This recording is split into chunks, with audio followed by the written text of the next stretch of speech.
Marifət mərtəbəsindən sonra biz keçirik həqiqət mərtəbəsinə. Həqiqət mərtəbəsi indiyə qədər görə biləcəyiniz ən ağır təlimdir. Heç xüsusi təyinatlılar belə o təlimi keçə bilməz. Bir dəqiqə, ona ümumiyyətlə çatan var ki ona? Var, bəli. Kimdir? Hal-hazırda da o təlimlər olur. Bəzi sufi təlimlərdə və əvvəlki irfani, hurufi təlimlərdə bunlar olurdu.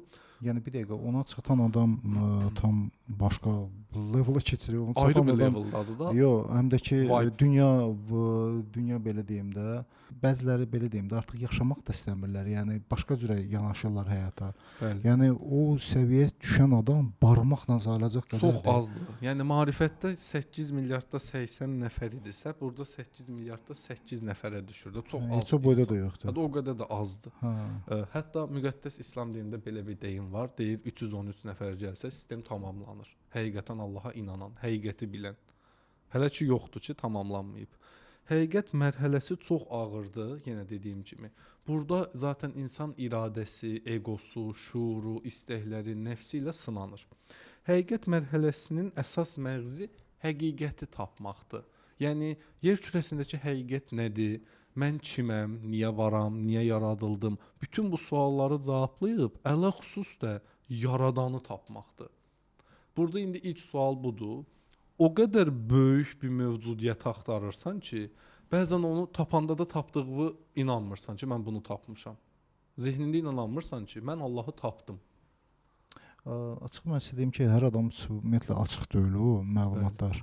Həm də fikir versəz, bax indi yeni nəsil bizdə uşaqlar gəlir də və hətta hər nəsildə görsəz, hər dəyişiklik var. Düzdür. Dəyişiklik var, dəyişir gedir. Mən bilən o mövzu hansı ki beynin o sərhədlərinin qırılması, açılması mövzusu, bəli. o getdikcə açılmalıdır. Çünki birdən-birə təsəvvür etsəz o açılsa insanda nə baş verə bilər? Əlbəttə. Necə özünü itirə bilər? Amma bunların metodları var. İndi hamısını bir-bir sizlərə izah eləyəcəm. İzləyicilər də görərlər. Yəni metod deyəndə ki, yəni bunu sərhədləri qırmaq olar. Olar. Hər insanın içində tanrısal güc vardır. Əslində hər insan elə Allahın bir parçasıdır. Yəni Allah ondadır. Bu qədər böyük bir gücü biz küçümsəyə bilmərik. Bizim yəni zehnimizdə var ki, bu savadsızdır, cahildir, bixəbərdir hər şeydən. Amma onun içində də Tanrı var axı. İlahi güc var. Bax, əgər buna toxunuruqsa, Allah Taala bizi nəyə görə göndərib yerə? Yəni özündən də bir hissəsini niyə verib ki? Aydındır. İndi bu elə mərtəbələri izah eləyəndə açılacaq bu prizma. İndi izah eləyirəm. Hə. Çox maraqlıdır. Mən özüm də bunu ilk öyrənəndə belə şok yaşamışdım. Yəni